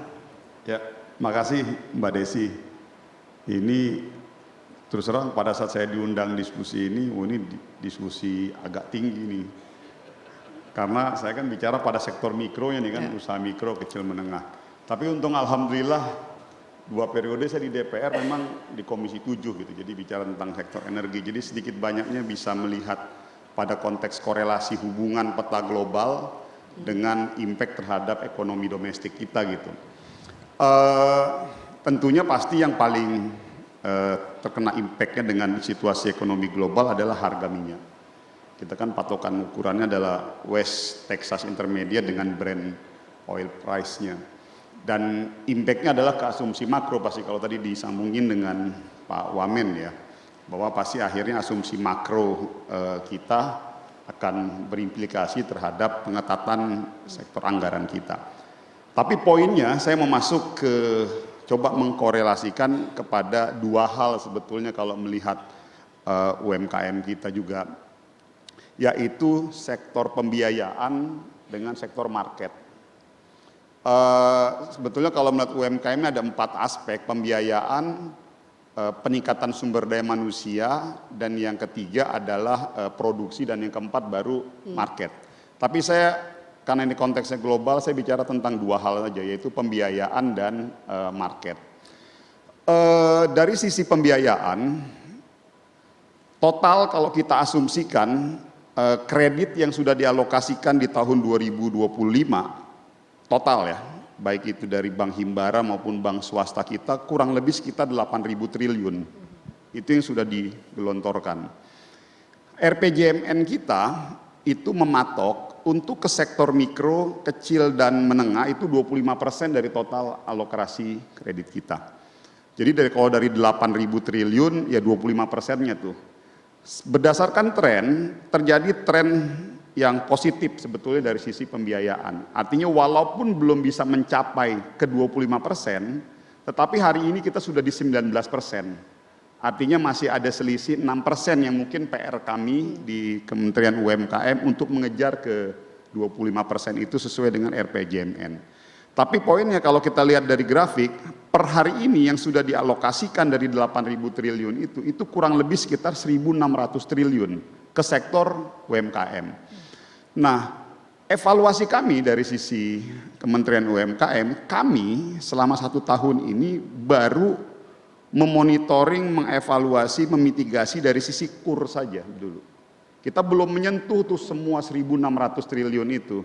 Artinya kami masih punya PR ke depan selain yang kur 300 triliun plus minus, kami masih punya PR untuk melakukan monitoring evaluasi sekitar 1.300 triliun untuk kita tata sesuai dengan kebijakan yang ditentukan oleh Pak Presiden dan Kemenko Perekonomian. Artinya 2026 ini dari sisi pembiayaan kita ke situ. Tapi penegasan saya mau mengatakan apa? Bahwa sekarang muncul, ini juga nanti saya juga berkepentingan juga diskusi dengan Kementerian Keuangan. Ada pertanyaan besar kita, kenapa akses pembiayaan sudah dibuka secara tren angka naik, sekarang di 1.600 triliun yang sudah digelontorkan, tapi sektor mikro, saya tidak bicara kecil menengah ya, usaha mikro kita masih belum optimal naik. Ini kan tanda tanya besar yang harus kita evaluasi bersama-sama. Akhirnya kita secara institusional berusaha untuk mencari kambing hitam. Siapa yang menyebabkan situasi ini? Masing-masing saling menuding, si A, si B, si C, si D, oh ini yang begini. Dan yang menariknya sekarang, sektor perbankan dianggap sebagai salah satu institusi penyumbang terbesar. Karena kita mengukur, semata-mata mengukur indikator keberhasilan UMKM itu hanya dari NPL. Itu saja, that's it. Padahal sebetulnya tidak. Harus kita lihat lebih dalam, apa yang menyebabkan NPL di sektor UMKM bisa naik. Saya harus bilang, bukan berarti saya membela bank, enggak, bahwa perlu ada catatan-catatan yang kita evaluasi dalam operasionalisasi perbankan kita, bank kita, betul. Tetapi bahwa bank sebagai salah satu sumber institusi penyumbang NPL yang tinggi, tidak. Kenapa saya bilang seperti itu? Karena NPL di UMKM ini tinggi semata-mata bukan karena faktor perbankan, tetapi karena faktor yang kedua. Apa? Pasarnya becek. Market domestik kita ini hari ini becek. Jadi kita top up pembiayaan sebanyak apapun hari ini. Misalnya nanti kami bersama-sama dengan komite pembiayaan di Kemenko Perekonomian, kita drawdown terus pembiayaan, naik nih, menyentuh ke angka 25%. Tetapi kalau pasarnya tidak disterilisasi, ini akan bleeding, akan berat juga UMKM. Kenapa saya bilang seperti itu? UMKM kita bantu pembiayaan, dia punya modal. Kita bantu pelatihan peningkatan sumber daya manusia, dia punya kemampuan untuk yang ketiga, memproduksi barang. Setelah dia memproduksi barang, pada akhirnya mereka harus jual barang-barang mereka. Pada saat mereka lempar barang-barang mereka ke pasar, mereka nggak bisa bersaing. Jadi apa yang Pak Maman lakukan? Nah, karena itu pasarnya harus kita sterilisasi. Kenapa yang menyebabkan seperti itu? Pasarnya becek ataupun kotor, karena masuknya ini barang-barang impor dari luar yang akhirnya membanjiri, membuat produk-produk domestik kita, UMKM kita sulit bersaing. Kenapa saya bisa bilang seperti ini? Kita punya datanya tuh. Tadi saya pikir kalau kita bisa present ke sini, kita grafiknya ada. Kita listing, kita hanya ambil aja sekitar kurang lebih 15 item produk yang diproduksi oleh UMKM dan ini memiliki impact cukup besar kepada sektor usaha mikro dan kecil. Jadi berdasarkan data yang kita punya, catatan yang tercatat di impor masuk di barang kita, itu saya asumsikan ini kalau misalnya ada mungkin enak saya biar bisa. Misalnya 100 nilainya. Tapi yang dari Cina, ekspor dari Cina, nah ini menarik maksud saya supaya ini kita dapat gambaran peta utuh bahwa kalau kita mau melihat sektor UMKM tidak bisa hanya semata-mata hanya sekedar dilihat dari sektor pembiayaan saja. Dari aspek pembiayaan, mohon maaf saya bukan mau ini semua udah oke. Akses pembiayaan kita udah luar biasa, secara grafik trennya positif. Tapi ada yang perlu kita perbaiki sama-sama. Dan ini tidak bisa hanya Kementerian UMKM, tidak bisa hanya Kementerian Keuangan. Dan kita tidak bisa hanya sekedar bisa menuding Kementerian Perdagangan dan Kementerian Perindustrian sebagai biang kerok impor barang masuk ini. Ini kalau kita lihat hijab. Dari tahun 2013 sampai 2024, yang merah ini catatan impor kita. Angkanya di sini. Catatan di Cina, ekspornya yang biru ini. Dan ini ada gap abu-abu ini, inilah yang memang membanjiri barang lokal kita yang nggak tercatat. Ya macam-macam masuknya dengan berbagai macam metode. Pakaian bayi, kenapa saya kasih contoh ini? Karena inilah yang diproduksi-produksi yang mampu oleh sektor mikro. Dari tahun 2013 sampai 2024, seperti ini pakaian bayi. Ini yang tercatat di kita ini. Nah ini yang ekspor dari Cina ini yang biru. Jadi ada gap ini. Pak Maman, jadi pada intinya kenapa kita tidak bersaing itu karena ada dumping dari China yang membuat UMKM kita tidak kompetitif ya. Oke, ini kan that's a one big problem. Tapi saya ngelihat ya, sekarang kan sudah ada akses pasar yang begitu banyak ya. Kita mau mendiversifikasi pasar dan ekspor kita ke mana-mana. Nah, strategi untuk memperkuat UMKM supaya bisa bersaing itu apa persisnya, dan juga ini banyak sekali sekarang permintaan harus mengikuti standar-standar internasional kalau ingin memasuki pasar internasional. Kenapa tidak fokus ke situ dan juga memperkuat dan meningkatkan kelasnya? Jangan bersaing dengan ini kan semua kan low cost begitu. Kenapa UMKM kita kan banyak sekali produk-produk yang bisa ditawarkan, tidak harus semuanya, tapi yang priority yang memang sudah memiliki kelas yang, nah di situ kita bisa mendapatkan devisanya. Saya mau bilang begini, ngapain Cina jauh-jauh dari negeri Cina sana datang ke Indonesia, masukin barang-barangnya ke Indonesia? Ngapain orang-orang dari luar negeri sana mengirim barang-barangnya ke Indonesia? Karena dia melihat market Indonesia ada 250 juta penduduk. Artinya Indonesia ini market yang sangat manis. Saya bukan berarti tidak mengatakan bahwa aspek ekspor kita kesampingkan, enggak. Tapi dalam konteks ini market Indonesia juga perlu kita amankan. Ya. Itulah tadi ini berlaku hukum pasar ekonomi aja. Baik, Pak Maman, kita tidak bisa menyalahkan orang lain masuk ke kita. Yang harus kita lakukan itu we control what we want to control. Kalau memang banyak sekali impor yang ilegal, itu yang harus diselesaikan, kan? Gitu.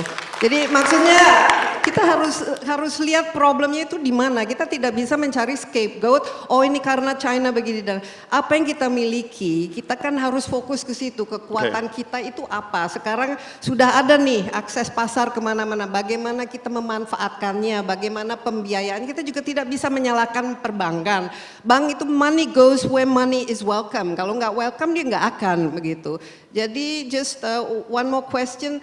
Apa kira-kira strategi khususnya, kan kita tidak harus semua UMKM ya, tapi yang really bisa naik kelas dan memanfaatkan pasar-pasar yang memang tersedia untuk Indonesia. Ya. Makasih Mbak Desi. Memang Mbak Desi ini ngana baru tulis. Enggak, saya nggak suka tuh kalau kita tuh menyalahkan poinnya, gitu. Ini Kita justru, let's just focus justru on yang saya mau bilang bahwa kita harus memetakan masalah. Inilah sumber inti yang perlu kita cari catatan. Aspek pembiayaan sudah oke, trennya positif naik. Dari aspek pelatihan, peningkatan sumber daya manusia perlu kita tingkatkan. Lalu dari aspek produksi berjalan seiring dengan perlunya kapital. Nah pada akhirnya yang menjadi catatan kita bersama adalah sektor pasar. Itu yang tadi saya bilang bahwa inti kalau kita mau mendorong peningkatan UMKM ini bisa tumbuh, pasarnya harus kita sterilisasi. Itu dulu satu. Bahkan saya jauh lebih setuju bahwa pada hari ini kita harus mampu memetakan masalah dengan harapan kita bersama bahwa kita tidak saling menuding bahwa si A, si B, si C. Pada saat kita sudah identifikasi masalah bahwa sumbernya adalah di sini, kita keroyok rame-rame nih, kebijakannya kita dorong ke arah ke sana. Nah, saya tidak mau masuk kepada perdebatan bahwa institusi ini si A, si B, si C. Karena selama ini yang selalu menjadi kambing hitam kalau sudah bicara importasi ilegal masuk, pasti selalu Kementerian Perdagangan, institusi Bea Cukai, selalu ada Kementerian Perindustrian. Kita tutup itu, yang penting kita punya satu kesadaran bersama dalam forum ini, bahwa kalau kita mau mendorong UMKM ini tumbuh, pada akhirnya adalah mengamankan pasar. Supaya apa? Supaya tidak ada isu kredit macet. Dan ini saya sudah bilang, ini bukan hanya sekedar kalau bicara UMKM, bukan hanya sekedar hitung-hitungan di bank saja, bahwa kredit macet, NPL, tapi ini ada problem sosial yang harus kita jaga bersama. Maka dari itu dalam forum ini, saya mengajak kita semua, ada satu black hole yang memang harus sama-sama kita pantau, sama-sama kita monitoring, kita evaluasi, yaitu sektor pasar domestik, yang itu juga tidak kalah manisnya dengan pasar ekspor. Iya, baik. Kurang lebih begitu sebetulnya. Ya, dan memang forum ini tujuannya itu adalah menyamakan visi antara para regulator. Kalau para regulatornya juga visinya tidak sama, apalagi kita-kita di sini kan makin bingung. Tapi kalau bicara mengenai pasar, Indonesia itu pertumbuhannya tadi disebut Pak Erlangga itu 50% itu dari konsumsi. Jadi memang pasar domestik itu sudah ada. Jadi silakan kan justru ini ditingkatkan ya supaya kualitas pertumbuhan kita juga lebih baik. Ini Bu Mary, saya ingin mengembalikan diskusi ini ke apa yang terjadi ketika serangan terhadap Iran dan juga implikasinya terhadap tatanan global. Bagaimana Bu Mari melihatnya? Apakah ini akan merubah bukan saja struktur geopolitik yang memang sudah berubah, tapi dari segi perekonomian globalnya ini dampaknya kira-kira apa? Ya, mungkin tadi sudah sedikit banyak dibahas ya. Tapi mungkin dampak langsungnya seperti tadi sudah disampaikan adalah dampak ke harga minyak ya. Dan apa yang akan terjadi di Selat Hormuz sih sebetulnya. Karena itu yang akan lebih banyak, kurang lebihnya akan mengganggu bukan hanya minyak tapi juga seluruh perdagangan ya. Dan untuk beberapa, jadi untuk negara-negara supplier minyak dan gas seperti Qatar misalnya, supplier gas terbesar di dunia, sebagian besar itu lewat Hormuz. Dan jadi misalnya China yang sangat tergantung dengan supply dari sana itu akan terganggu ya. Jadi ini masalahnya kita nggak tahu berapa lama perang ini akan berlangsung. Tanda-tandanya sih tidak terlalu positif ya, karena sudah ada yang diserang, kapal-kapal yang ada di Hormuz sudah diserang dan lain sebagainya. Kita juga belum tahu ini ceritanya kemana, karena waktu yang terjadi bulan Juni yang lalu harga minyak naik tapi sempat turun ya. Nah ini kita belum tahu, tapi harga minyak sudah naik ke $78 kan ya. Tadi Pak Yuda mengatakan dampak kepada APBN. Jadi kalau mau tahu hitungannya kan $1 harga minyak naik, itu pengeluaran kita untuk subsidi minus yang kita terima untuk minyak itu 6,8 T. Jadi itu dengan misalnya $10 aja naik dari $70 asumsi sekarang, itu udah 68 T pengeluaran yang tambah di APBN. Jadi ini dampak globalnya pertama harga minyak, dan itu akan mempengaruhi perekonomian global. Ya, perdagangan global ya, dengan penurunan pertumbuhan, dan karena harga minyaknya naik, inflasi juga akan naik di negara-negara maju ya. Dan apa itu artinya? Artinya mereka akan memperlambat apa yang disebut sebagai quantitative easing atau menurunkan suku bunga. Itu juga pengaruh ke kita kan akhirnya, dan resiko naik, resiko premium naik, berarti istilahnya flight to safety. Jadi uang akan keluar dari emerging countries ya. Semua dampaknya akhirnya kepada kita kan, kita harus mengamankan rupiah, kita harus memperhatikan apa yang terjadi kepada suku bunga, dan dampak langsung dari harga minyak ke kita ya. Jadi ini semua yang akan terjadi dari segi dampak ekonominya. Kalau dari konstelasi geopolitiknya, nah itu sangat sulit diprediksi. Kalau kita lihat semua negara hati-hati menyampaikan pendapat terkait hal ini. Ada yang mengkondem nuklir powernya Iran, tapi saya belum melihat ada yang secara jelas melakukan kritisisme terhadap Amerika dengan penyerangan kepada negara sovereign. Ada yang berani soalnya. Ya, jadi rata-rata bahasanya relatif sopan, termasuk Indonesia dalam arti kita posisinya ingin jadi mediator kita tolonglah justru. selesaikan secara damai sebisa mungkin gitu kan. Nah ini akan berkembang terus, tapi buat Indonesia menurut saya sih lebih baik kita tunggu, kita lihat. Tadi kalau saya tidak salah Pak Erlangga juga sudah menyampaikan kita lagi memantau, kita masih hati-hati melihat perkembangan ke depan. Mungkin kita lihat dari berbagai aspek termasuk humanitarian aspek.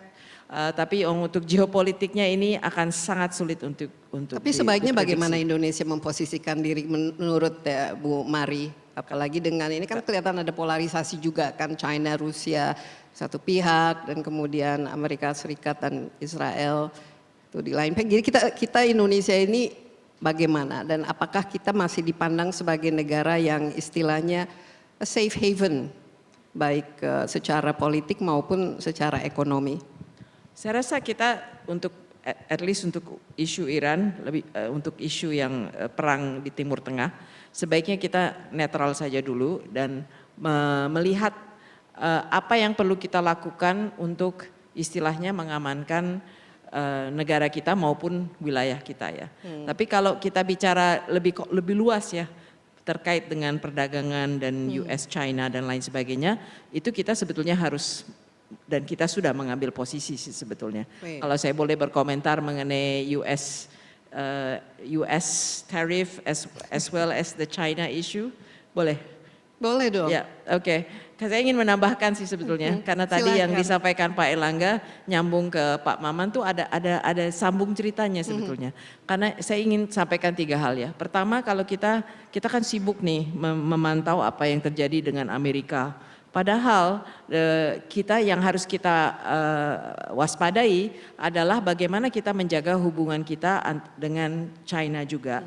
Dan mengantisipasi bahkan kita sudah menghadapi bahwa apa yang terjadi dengan perang dagang antara Amerika dan China, awal ceritanya kan di situ. China kan mencari pasar baru, ya, karena dia nggak bisa ekspor ke Amerika, dia mencari pasar baru. Bahasanya tuh export diversification atau export diversion sebetulnya. Dan memang datangnya ke Indonesia dan ke banyak negara lain. Ya, apakah itu dumping, apakah itu surge of imports, itu ada banyak bahasanya dalam perdagangan. Tapi ada juga yang tidak legal, ya. Jadi ini yang kita juga harus sikapi. The flood of goods from China itu memang dihadapi oleh banyak negara. Di luar kita harus menghadapi Amerika ya. Jadi yang khusus untuk yang tadi disampaikan Pak Menteri, saya setuju tadi Desi juga sudah menyebutnya, yang illegal harus kita tangani. Dan itu bukan UMKM loh yang komplain, semua pengusaha kita komplain mengenai this unfair competition dari Chinese goods ya. Jadi smuggling ini memang harus menjadi prioritas ya Pak Menko. Ini udah ada satgasnya, tinggal benar-benar harus dikerjakan ya. Nah di luar itu kita ada instrumen untuk melawan dumping, untuk melawan import yang banyak masuk. Dan menurut saya mau nggak mau kita harus buka dialog dengan China. Ya, jangan hanya import dong. Kita nggak mau hanya import. Tolong dong invest di sini, produksi di sini. Mungkin bersama-sama kembangkan UMKM kita gitu ya. Itu untuk China-nya. Untuk US-nya 3 points. Menambahkan apa yang dijelaskan oleh Pak Erlangga tadi. Ya.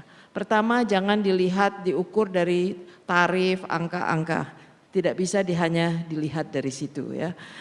Pertama untuk melihatnya dengan lebih luas bahwa tadi Pak Menko sudah menyampaikan yang kita berikan ke Amerika sebetulnya itu sudah tidak banyak yang harus kita berikan karena sudah diberikan, udah banyak yang nol dan bahkan kita berikan itu ke China dan ke Eropa dan banyak yang kita perjanjikan di dalam perjanjian ini itu adalah hal-hal yang kita harus lakukan anyway. Ya, bagian dari diregulasi, Mengenai label laws dan lain menyederhanakan sebagainya. licensing import, ya. Ini semua yang harusnya menjadi program diregulasi dan reform kita, dan juga bagian dari yang kita harus penuhi terhadap Eropa, perjanjian kita dengan Eropa dan OECD, ya, Pak Menko. Ini bagian dari good regulatory practices. Jadi yang harus kita lakukan anyway, ya. Kedua, yang penting jangan hanya melihat perdagangan, lihat bahwa ini kata aliansi, ya, not just the golden but the aliansi, ya, aliansi, dan bahwa ini strategic partnership yang lebih dari perdagangan. Dia ada bagian teknologinya, ada bagian investasinya, yang memungkinkan kita bisa bekerja sama dengan Amerika secara strategis untuk Technology elektronik, transfer juga. semiconductor, critical minerals, masih bisa banyak yang dipekerjakan, dan bahkan juga untuk banyak sektor lain, pharmaceutical, ya, kalau nggak salah Pak Menko. Jadi tapi itu kan kuncinya apa? Homeworknya di kita, ya, untuk kita bisa menangkap investment tersebut, ya. Jadi dan terakhir, ini banyak, saya tidak tahu Pak Menko tadi sudah menyebut nggak, pasca Supreme Court decision, banyak yang mengkritisi, kok kita udah susah-susah terus dibatalin gitu, ya. Jadi jangan melihatnya, ini susah dijelasin, ya, Pak Menko mungkin bisa bercerita banyak backstory-nya, ya, Pak. Yeah. This is not about normal negotiations, this is not normal. Kita harus lihat strategic value-nya dan relatif. Waktu belum dihapus nih reciprocal tariffnya, kita melihat reciprocal tariff kita tuh relatif ke negara pesaing kita tuh lebih rendah nggak, ya? Sekarang beda. Setelah Supreme Court decision, apa yang terjadi? Tingkat ketidakpastian meningkat besar, dan harusnya untuk negara yang sudah mempunyai ART, tingkat kepastiannya harusnya lebih rendah, ya. Walaupun semuanya dapat 15%, Amerika itu sudah siap-siap, dia sudah mempunyai instrumen namanya 301 yang akan dikenakan ke negara yang dia anggap tidak mengindahi bilateral agreement-nya dan unfair trade. Dia akan kenakan, itu dia lakukan ke China, dan dia bisa kenakan di atas 15%, nggak ada batas atasnya. Ya, jadi harusnya kita tidak kena itu. Negara lain yang belum punya ART akan kena itu. Jadi menurut saya itu udah relatif secara strategik di luar strategic investment partnership, harusnya menjadi keuntungan yang kita bisa menjadi kesempatan buat kita, ya. Itu mungkin saya ingin menambahkan saja. So you agree value dari you agree this is a new golden age of alliance. Yes, We need to I celebrate underline the alliance. I don't know about the golden, but I underline the alliance. Okay.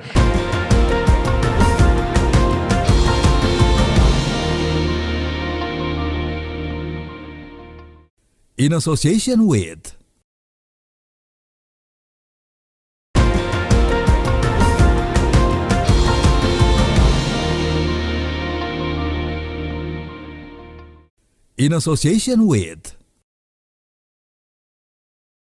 Pak Misbahun, ini setelah mendengarkan ini bagaimana memastikan kebijakan fiskal kita itu khususnya di sektor keuangan itu tetap tadi disebut fleksibel, adaptif, responsif, akuntabel. Yang penting kita korupsinya juga kita hilangkan dan lain sebagainya. Apa-apa saja yang perlu dari sisi regulasinya dipertajam dan juga diperjelas. Kalau melihat situasi yang ada, faktor ketidakpastian di APBN kita itu akan menjadi bertambah. Faktor ketidakpastian itu karena apa? Karena ya situasi yang paling akhir. Ada dua kebijakan yang saling terkait dan kaitannya itu sangat erat dan saling mempengaruhi. Di fiskal kita mempunyai risiko yang besar di defisit. Seandainya nanti perang ini berkepanjangan, karena apa? Apakah terjadi pergantian rezim, kemudian akan terjadi pelunakan, atau kemudian penutupan Selat Hormuz ini lama. Sehingga apa? kita yang menetapkan ICP kita di $70 per barel, $70 per barel, dan kemudian harganya di 65 barel, itu kan harga kita di sekitar $70 per barel ini, apakah kemudian mengalami konstruksi apa tidak? Dan seberapa tahan APBN kita menyerap? Sekarang kan sudah naik ke 78. Ini kan baru kecil. Ya. Prediksi-prediksi ini sampai seberapa jauh? Ini baru berapa hari? Kemudian kalau itu yang terjadi, maka ada tekanan di bidang subsidi. Karena apa? Naiknya BBM pasti akan diikuti oleh naiknya yang lain. Tapi ada windfall juga, biasanya diikuti dengan komoditas-komoditas misalnya batu bara dan sebagainya. CPO. Itu kan membuat penerimaan negara jadi naik. Jadi pada satu sisi kita mengalami tekanan, tapi pada satu sisi kita juga mengalami keuntungan. Biasanya harga komoditas yang lain, CPO juga akan mengalami kenaikan. Kelebihannya Indonesia itu. Tapi terjadi gerusan dari sisi subsidi. Nah, bantalan subsidinya kalau BBM naik misalnya melewati 100 begitu ya. Kita berandai-andai 100 lah. Kita pasti mau tidak mau subsidi akan membengkak. Itu diabsorb oleh negara semua atau kemudian kita menaikkan harga BBM. Yang pasti kan ya, akan berantai ini pilihannya kan dampaknya. dua. Sebagian diabsorb oleh negara, sebagian diabsorb oleh konsumen. Nah, yang paling berisiko ini adalah nanti adalah menaikkan ketika BBM ini harganya naik, menyebabkan inflasi naik. Ketika inflasi naik, tentunya ini kan menggerogoti daya beli masyarakat. Lah ini yang harus kita antisipasi. Kita antisipasi di sana. Antisipasinya dalam bentuk apa? Kekuatan daya beli. Karena daya beli ini merupakan kekuatan pertumbuhan ekonomi kita. Nah, ketika daya beli digerogoti oleh inflasi, sementara kita menargetkan pertumbuhan di 5,4, Ya. harusnya diimbangi oleh apa? Oleh investasi yang kuat. Karena apa? Terjadi penciptaan lapangan pekerjaan dengan investasi. Harapan kita investasinya kemana? Kita jangan berharap terlalu banyak dengan foreign direct investment pada situasi saat ini. Karena apa? Semuanya sedang konsolidasi di masing-masing negara. Konsolidasi Indonesia harus melalui apa? Danantara. Investasi di Danantara itu harus memberikan dorongan yang mempunyai impact secara langsung terhadap growth dan kemudian job creation. Ini dilakukan nggak menurut Pak Misbahkun? Ini dilakukan nggak oleh Danantara? Sedang sekarang? dilakukan. Dalam beberapa bulan ini sampai April kemungkinan ada sekitar 6 sampai 8 groundbreaking yang akan dilakukan oleh Bapak Presiden dari sekitar 18 proyek hilirisasi atau proyek 18 milik Danantara yang sudah secara definitif dipublish. Ada sekitar 6 sampai 8 yang akan bahkan permintaan investasi, permintaan RKP rencana kerja program ke Komisi 11 karena BPI Danantara mitranya Komisi 11 ini sedang sudah kita setujui dan mereka akan melakukan realisasi. Nah, ini harusnya diakselerasi dengan cepat. Untuk apa? Dorongan pertumbuhan dan job creation-nya itu terjadi.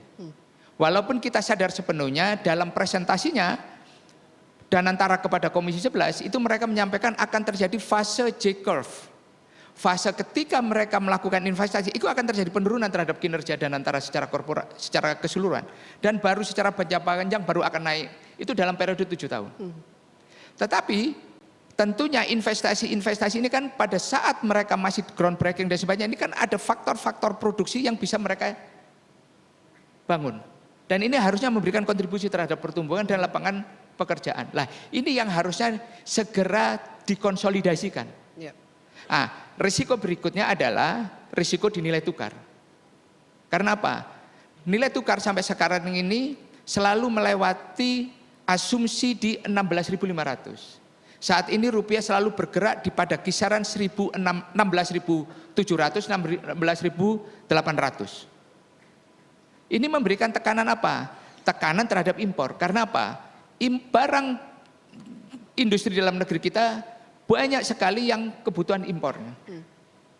Kita tidak membangun industri substitusi dan diharapkan tentunya barang substitusi dari kimia dasar Indonesia itu bisa melalui investasi di antara, sehingga substitusinya bisa dilakukan. Saya akan persilahkan kepada teman-teman di sini untuk bertanya ke para regulator kita. Ini diskusi yang luar biasa, sangat menarik. Kita mulai dari ini, Pak, katanya ada Pak Krisna ya, Krisna Syarif mau bertanya? Ya, silakan. Pak Krisna dari tadi katanya sudah ingin bertanya, jadi sudah saya catat namanya. Silakan, dari mana dan kepada siapa? Assalamualaikum, saya Krisna, mantan dari BPJS. Ada beberapa concern atau pendapat yang mungkin bisa menjadi catatan dari Bapak Menko, Bapak Menteri, ataupun Pak Misbahun, maupun Bapak Wamenko, maupun Ibu. Pertama adalah kita bicara tadi terkait kegiatan akselerasi untuk investasi. Kita paham sekarang bahwa regulasi-regulasi seperti POJK dan peraturan pemerintah itu belum belum terlihat atau terdengar adanya perubahan-perubahan di mana dampaknya pada industri, ya, itu sebagian besar industri di asuransi dana pensiun BPJS maupun di Taspen, komposisi investasinya itu 80% itu lebih ada di SBN. Investasi langsung itu tidak lebih dari hampir semua rata-rata malah di bawah 1%. Komponen seperti saham itu mungkin hanya 5%, reksadana hanya 2,5%. Contoh di beberapa asuransi malah sampai SBN itu sampai 90%. Dan faktanya hasil investasi mereka itu mereka duduk manis saja selama setahun penuh itu sudah mendapatkan profit dari SBN itu sendiri. Nah sekarang kalau kita merujuk kepada hasil investasi langsung yang regulasinya mungkin tidak mendorong terjadinya adanya kegiatan untuk melakukan investasi langsung dari semua institusi, Dapen, asuransi, BPJS, Taspen dan lain-lain untuk melakukan investasi langsung, tidak ada perubahan. Ini otomatis mereka dananya semua kelolanya masuk ke SBN semua dan deposito. Jadi komponen terbesar itu adalah deposito dan di SBN. Itu satu. Kedua adalah kita bicara pertama tentang local currency settlement. Kami paham pemerintah punya perjanjian-perjanjian dengan beberapa negara. Kita tahu Pak, transaksi ekspor import ya 90% itu transaksinya menggunakan mata uang US dollar, 90% transaksi.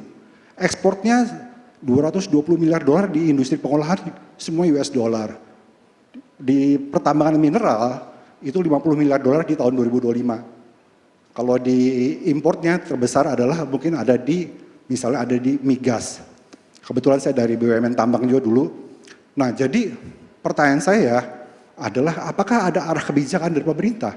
Karena semua PKS kontrak-kontrak dengan para pihak itu semuanya menggunakan mata uang US dollar. Apakah ada dorongan, himbauan atau ketegasan supaya mengurangi porsi US dollar menggunakan LCS ataupun sampai dengan serendah-rendahnya, kurang lebih seperti itu. Baik, terima kasih Pak Krisna. Satu lagi Bu. Enggak, sudah cukup. Kalau enggak nanti terlalu lama. Ya, Pak Erlangga silakan. Pertama memang Indonesia dorong local currency transaction. BI sudah melakukan kerjasama dengan berbagai negara, bahkan dengan China. Jadi kalau misalnya investasi China, ekspor ke China, ya jangan pakai US dollar. Demikian pula juga untuk consumer market, untuk masyarakat tourism. Dengan QRIS, Kris payment itu beli di mana-mana bayarnya rupiah. Nah ini kalau kita dorong, sekarang pemegang kris sudah sekitar 60 juta. Jauh lebih besar dari pemegang kredit card yang sekitar 17 juta. Nah ini kalau ini didorong, maka kebutuhan tekanan terhadap US dollar tentunya akan semakin mengurang. Nah kita sudah dorong berbagai negara dengan local currency transaction tersebut. Tetapi ini tentu menjadi catatan sendiri bagi yang sangat memerlukan transaksi melalui dolar. Yang mengenai SBN tadi Pak Erlangga, investasi langsungnya justru kurang. Lembaga-lembaga seperti asuransi dan yang lain kan terlalu hidup nyaman dengan investasi di SBN. Kalau istilahnya kan ini risk averse. Nah, pemerintah untuk pendalaman sektor pasar modal itu membuka perizinan daripada investasi yang dimaksimalkan 10% dinaikkan ke 20% untuk invest di saham. Dan kalau perusahaan asuransi dan yang lain memang diharapkan melalui instrumen yang indirect investment. Kalau direct investment misalnya ke perusahaan tentu resikonya akan jauh lebih tinggi karena likuiditas dan yang lain. Terima kasih. Iya. Ada lagi pertanyaan dari floor? Assalamualaikum warahmatullahi wabarakatuh. Nama saya Esther Sri Astuti dari Indef. Kebetulan alhamdulillah nih ada guru-guru saya nih Pak Yuda Agung dan Bu Mari Pangestu. Jadi saya mohon penjelasan pada bapak-bapak dan ibu di sini terkait dengan ini kan sedang terjadi serangan Iran gitu ya ke Iran. Nah tentunya seperti yang tadi sudah disampaikan oleh Pak Erlangga Hartarto dan Ibu Mari, akan ada kenaikan harga minyak. Nah, kenaikan harga minyak tidak hanya kenaikan harga minyak, tentu ada transmisi channelnya ke Indonesia. Artinya di sini ada dampak inflasinya nanti karena kenaikan harga minyak itu adalah komponen dari semua biaya produksi dan transportasi. Nah, yang kedua adalah kalau kita lihat nilai tukar juga akan terdampak juga dan sektor real, di mana ekspor impor akan terhambat ya. Orang cari rute yang lebih aman gitu yang tadi sudah disampaikan oleh Bu Mari. Dan yang keempat adalah persepsi ketidakpastian ini akan meningkat. Nah, pertanyaan saya adalah mohon penjelasan apa mitigasi resiko yang harus dilakukan oleh Indonesia untuk menghadapi itu. Itu pertama. Yang kedua, untuk tadi Pak Erlangga Hartarto dan Bu Mari Pangestu sudah menjelaskan bahwa kalau ngapain kita sibuk dengan US saja, kita juga harus lihat Cina dong. Karena Cina ini begitu di-ban oleh Amerika dengan tarif yang tinggi, itu pasti akan melakukan diversifikasi ekspor gitu kan. Nah, kenapa Indonesia juga tidak melakukan itu? Demikian dari saya, terima kasih Mbak Desi dan Bapak Ibu semua. Silakan, mungkin Pak Erlangga dan kemudian nanti yang ingin ikut menyampaikan. Ya, pertama pasar atau produk Cina membanjiri Indonesia itu tidak dalam periode ini saja. It has been 20 years. Nah, tentu sektornya keramik, pakaian dan sebagainya itu kita punya mekanisme sebetulnya yang namanya anti dumping duty atau injury. Kita bisa mengenakan sama seperti Amerika Serikat, kenakan saja dulu temporary bea masuk. Cuma problemnya di kita ini agak lambat. Jadi keputusan untuk injury atau penyelidikan yang 6 bulan plus yang lain itu mungkin implementasinya baru 8, 9, sampai 12 bulan. Keburu marketnya sudah terganggu dan keburu pabriknya udah tutup. Pabrik tutup, bea masuknya baru terbit. Nah kalau itu pengalaman pribadi Pak. Jadi kita sangat paham. Kita sangat paham. Nah oleh karena itu sekarang sudah diatur supaya lebih cepat. Kita kenakan dulu aja bea masuknya berapa. Seperti Amerika melakukan terhadap berbagai negara, kenakan aja dulu. Penelitian belakangan. Nah ini sudah kita siapkan. Cuman kadang-kadang kan kita antar asosiasi sendiri hulu hilir bertempur juga. Hulu mau dikasih, hilirnya protes. Hilirnya kepingin import. Nah itu yang domestically terjadi seperti itu. Nah kemudian memang kalau kita lihat kita harus menunggu, wait and watch. Kita tidak bisa mengambil tindakan tanpa kita lihat ke depannya seperti apa. Tapi situasi yang worst itu kita pernah hadapi pada saat COVID. Dan harga minyak pada waktu itu bukannya naik, minus 37. malah logistik selesai, perkapalan selesai karena demand-nya hilang sama sekali. Tapi kita pun mampu untuk menangani di periode tersebut. Jadi banyak pelajaran yang kita sudah pelajari dan sekarang kita tunggu dulu karena ekspor import kita dengan Iran relatif kecil, hanya 2 miliar US dollar. Dan kita lebih banyak ekspor daripada barang Iran masuk ke Indonesia. Nah tentu kita lihat sektor turisme dan yang lain dan berapa lama impact ini akan terjadi. Ya selama ini kita relatif untuk pangan aman, energi juga masih aman. Jadi kita jaga dulu aja. Terima kasih. Baik, ada lagi yang ingin menanggapi, Bu Mari? Ya, mungkin untuk menambahkan jawaban Pak Menko, bagaimana kita harusnya memitigasi resiko, berbagai resiko yang kita hadapi saat ini. Saya rasa pertama tadi kan ini ada kemungkinan capital outflow ya, karena ada resiko capital outflow. Dan tadi saya rasa Pak Misbakun maupun Pak Wakil Menteri juga sudah menyebut mengenai pentingnya menjaga confidence. Karena kita harus mengamankan rupiah ya sebetulnya. Tidak terjadi capital outflow yang besar-besarkan, bahkan bisa menarik capital inflow. Nah ini pentingnya confidence ya, dalam rangka pasca SCE, mengantisipasi S&P, mengantisipasi Fitch. Ini sangat penting yang tadi disampaikan Pak Misbakun, saya rasa sangat penting. Bagaimana pemerintah benar-benar mendeliver ya reformasi yang dijanjikan untuk capital market dan juga menjawab terkait dengan fiskal dan terkait dengan Danantara. Saya rasa ini bagian dari confidence yang diperlukan untuk menjaga ketidakpastian yang akan pasti menyebabkan capital outflow maupun orang cari safe haven aja ya. Kedua, kalau kita berpikir mengenai dampak harga minyak ya, memang paling kelihatan nanti di inflasi, dan kalau inflasi naik kan berarti suku bunga akan sulit untuk diturunkan ya. Jadi itu apa artinya untuk monetary policy dan lain sebagainya, dan banking tadi yang sudah dibahas. Ketiga, dalam keadaan menghadapi resiko seperti keadaan bahwa perdagangan ini akan terganggu dan pasar kita juga dengan Amerika banyak ketidakpastian, apa yang harus dilakukan? Intinya sih seperti yang dilakukan di masa-masa krisis yang lalu.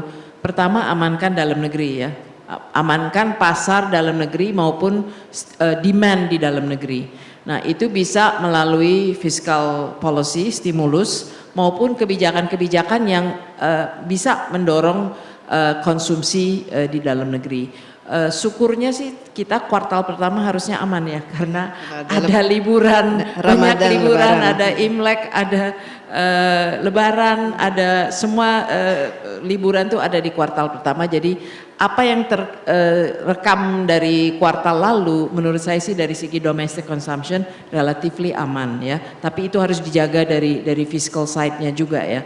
Dan yang dicoba dilakukan oleh fiscal policy, meningkatkan belanja ya Pak Wakil Menteri, meningkatkan belanja, kelihatan itu di angka Januari ya, belanja dipercepat supaya mendorong stimulus, mendorong multiplier effect ya. Jadi itu sangat penting dari segi fiskalnya. Terakhir ya tentu perdagangannya, diversifikasi pasar ya, dan udah ada potensi EU.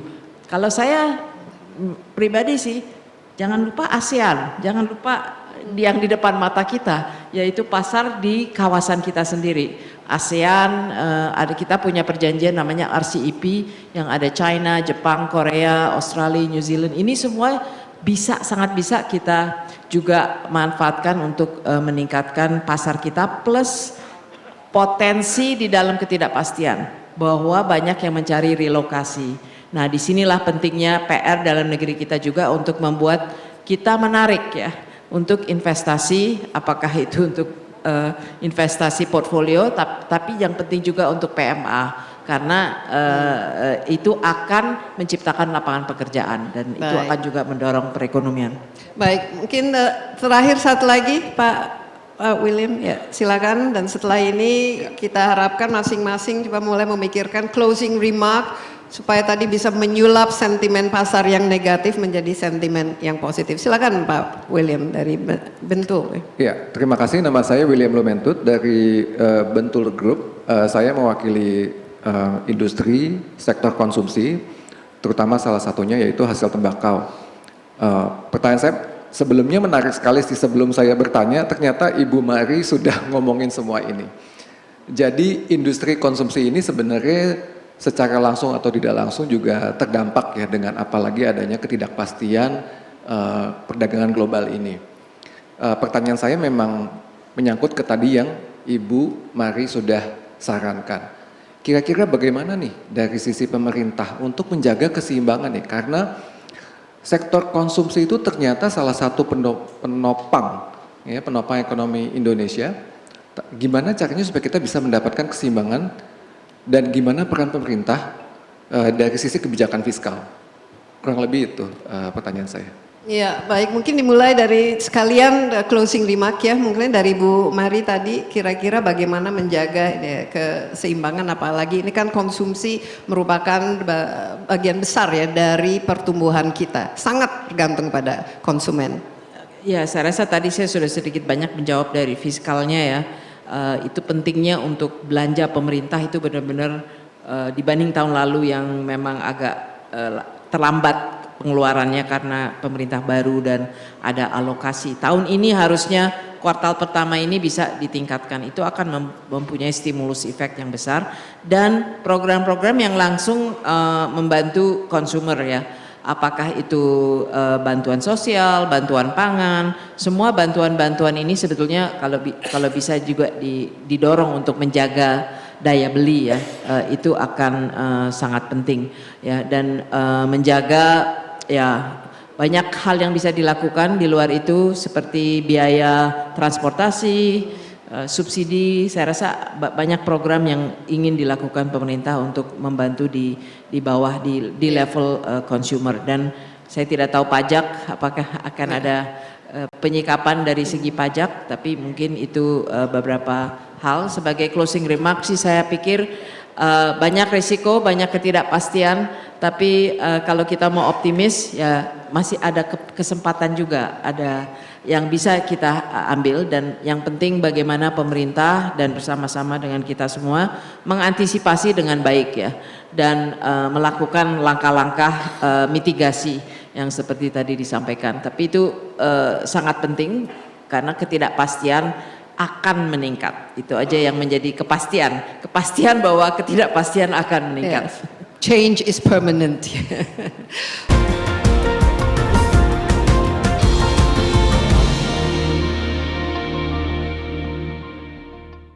In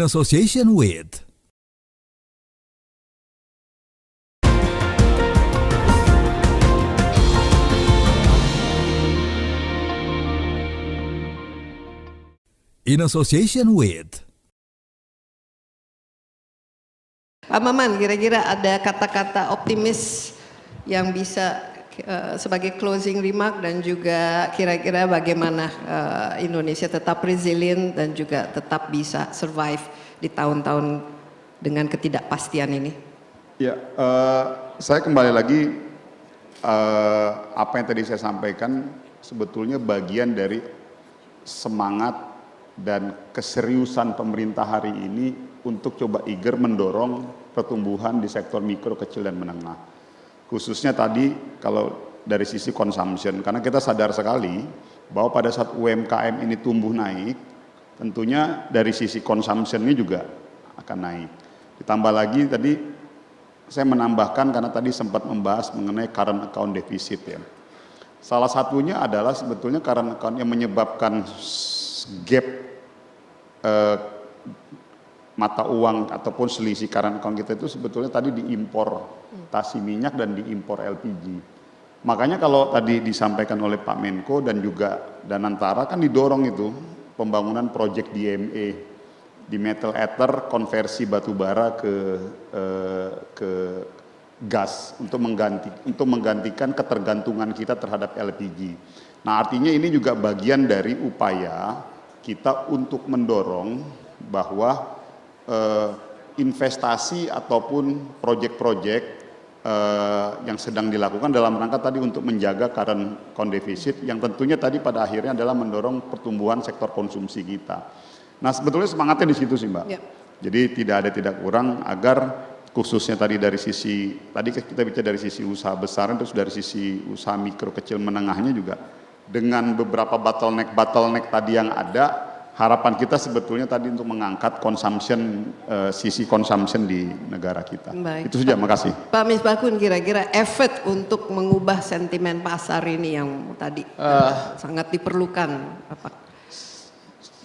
Situasi saat ini itu situasi yang masih bisa diprediksi. Walaupun sebuah ketidakpastian baru.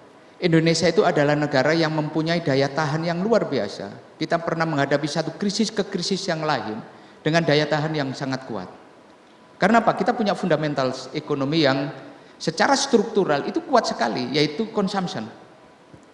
270 juta orang itu consumption sangat kuat. Ekonomi domestik kita itu kuat. Kita menghadapi COVID, skala sekarang ini tidak apa-apanya sebandingkan dengan COVID. Dan para pengambil policy di pemerintahan itu selalu menemukan find the way, the solution dalam setiap keadaan. Lah, menurut saya ini adalah kita memang harus hati-hati. Hati-hati kita itu jangan sampai kemudian mengurangi langkah kita untuk melakukan ekspansi. Ini hanya membuat radar kita akan menjadi lebih luas. Kemudian daya jangkauan kita akan lebih mendalam, kajian kita juga akan makin dalam, untuk kemudian dari semua faktor-faktor komponen pasar uang, pasar saham, kemudian surat berharga dan sebagainya itu, kemudian kita konsolidasikan menjadi sebuah kekuatan energi besar untuk negara ini maju. Karena apa? Ya tadi, fundamental kita itu tidak ada alasan untuk dikatakan bahwa kita itu akan mengalami sebuah posisi krisis atau crackdown. Karena apa? Ekonomi kita tumbuh secara konstan, kita itu tumbuh 5% itu panjang. Baik. Kemudian kita punya cadangan devisa yang sangat kuat. Kita punya current account, neraca pembayaran. Kemudian kita punya inflasi yang rendah dan sebagainya. Semuanya dalam kondisi yang fundamental terukur dan bagus. Jadi kita hati-hati tapi tidak boleh menutup optimisme. Itu yang utama. Itu sebagai closing remark saya. Baik, terima kasih Pak Misbahkun. Pak Judah, ada sesuatu pencerahan dari Anda? Saya mungkin melihat gini ya, kalau secara time series gitu ya, secara time series memang kita melihat berbagai risiko yang ke depan, terutama risiko dari global tadi ya, yang bukan hanya kita sendiri yang menghadapi, negara lain juga menghadapi gitu. Sehingga kalau kita lihat cross sectionnya, bandingan kita dengan beberapa negara lain, termasuk negara-negara peer kita, kita jauh lebih bagus secara fundamental. Jadi pertumbuhan kita kalau kita lihat setelah COVID, itu stable above 5%. Nggak ada negara yang stable, begitu stabilnya. Yang lain, Thailand nyungsep, Filipina juga pernah tumbuh tinggi, turun lagi. Kita stable 5%. Inflasi 2,5% plus minus 1%. Gitu ya, kita masih dalam range yang itu. Kemudian juga dari sisi current account, balance of payment, trade balance semua yang dulu kita di tahun 2008 sempat disebut, 2013 sampai 2015 sering disebut dengan sebagai fragile five. Sekarang parameter-parameter itu sangat solid. Jadi saya melihat kalau cross section itu kita jauh lebih baik dari yang negara lain. Nah, confidence market juga sebenarnya terjaga. Di tengah kemarin Moody's menurunkan outlook kita negatif, dan minggu lalu kita mengeluarkan bonds itu dengan yield yang sangat bagus, itu menunjukkan sebenarnya market confidence dengan kita. Jadi poin saya adalah kita tetap harus optimis tapi tentu saja waspada di hadapan kita. Terima kasih. Oke, terima kasih Pak Yuda.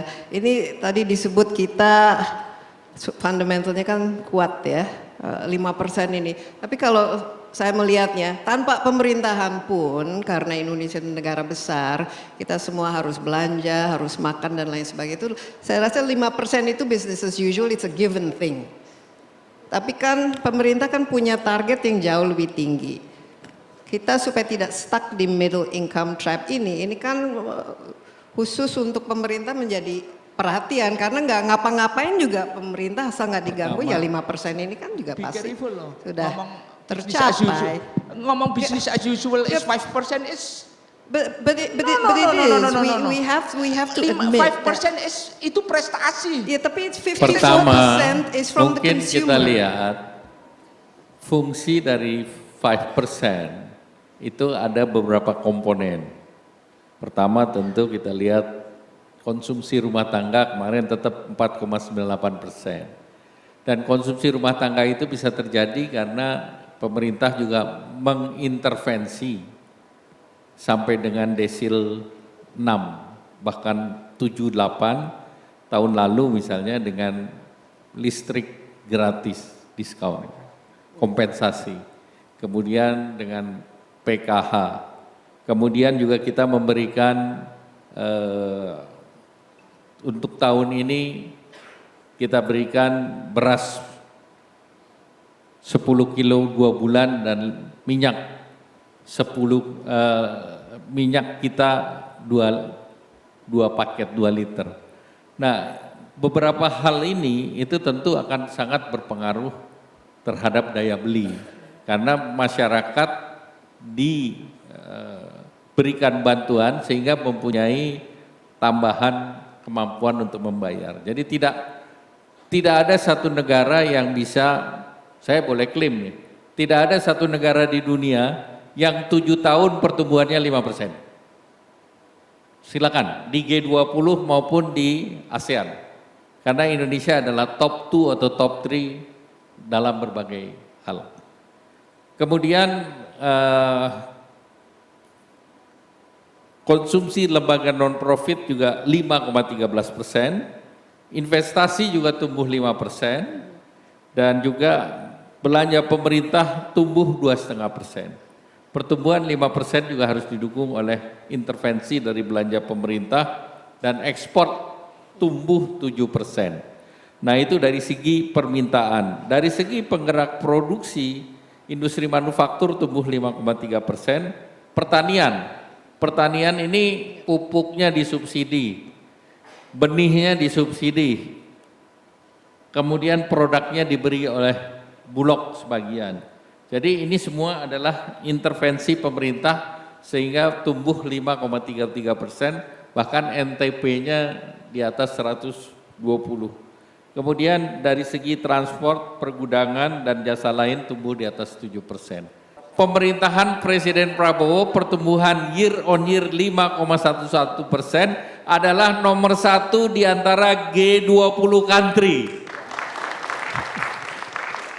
Jadi kalau nomor 1 ya pemerintah yang gerak. Cuman persoalannya ke depan tentu kita harus jaga juga. Ini kan nggak sustainable Pak Erlangga. 7 tahun 5% namanya sustainable. Ya tapi kan kita lihat saja basis pajak kita kan tadi disebut 10%, berarti ada 90% yang nggak bayar pajak, Itu berarti tidak ada PR. pekerjaan yang bisa Memang membayar PR pajak. masih ada, Pak Khairul Tanjung paham. Tax ratio kita memang relatif rendah, 10%. Dibandingkan dengan peer country, dan target Pak Presiden kita harus naik ke 14%, bahkan 17%. Salah satunya bagaimana implementasi yang harus diawasi yaitu Cortex. Karena kalau Cortex-nya jalan, itu dari PPN aja mungkin kita bisa dapat tambahan 2-3%. Karena kalau dengan sistem digital berjalan, ini yang sekarang sedang dikerjakan, faktur itu menjadi hal yang terus kita bisa monitor dan mengurangi. Ini bisa mengurangi kebocoran. korupsi juga kan? Mengurangi kebocoran. Jadi ini yang, nah ini PR-nya dari Pak Wamen nih, dan itu sedang ditangani oleh pemerintah. Contoh, China pada saat dia melaksanakan Cortex, Itu mulainya sama dengan Indonesia pada rasio tax to GDP-nya 10%. Nah, pada saat dia implementasi dalam 8 tahun itu naik ke 16-17%. Jadi kita tetap optimis dengan perbaikan penerimaan, maka perekonomian akan lebih solid. Terima kasih. Ya, terima kasih Pak Erlangga. Kalau kita pembayar pajak, happy membayar pajak asal setiap rupiah itu sesuai dengan sasaran dan membawakan benefit bagi kita semua. Itu saja. Ya, pertama pemerintah harus masuk dalam investasi termasuk memutus kemiskinan, memutus stunting. Itu hanya bisa dilakukan kalau kita invest terhadap manusia. Data dari Rockefeller Center dan World Bank, $1 kita invest kepada makan bergizi gratis, returnnya adalah $7. Terima kasih banyak. Ya, dan jangan lupa kita berantas KKN ya Pak Erlangga ya, itu penting. Terima kasih banyak kepada narasumber kita, para regulator, Pak Erlangga, Pak Juda, Pak Misbakun, Pak Maman dan juga Bu Mari. Terima kasih sekali lagi atas perhatiannya. Diskusi yang sangat menarik dan semoga volatility ini tidak akan berlanjut begitu lama karena target 8% masih jauh ya. Kalau kita berbangga dengan 5,4%, kita 8% itu menjadi target akhir. Sekali lagi terima kasih, tepuk tangan kepada narsum kita. Saya ingin berterima kasih kepada supporter kita. Ini penting sekali, dukungan dari PT Bank Rakyat Indonesia Personal BRI, tepuk tangan dong. Bank BCA, Bank BJB, Bank Mandiri, Bank Jatim, serta PT Bank Tabungan Negara Persero. Terima kasih atas sumbangannya, bantuannya, dan supportnya. Terima kasih.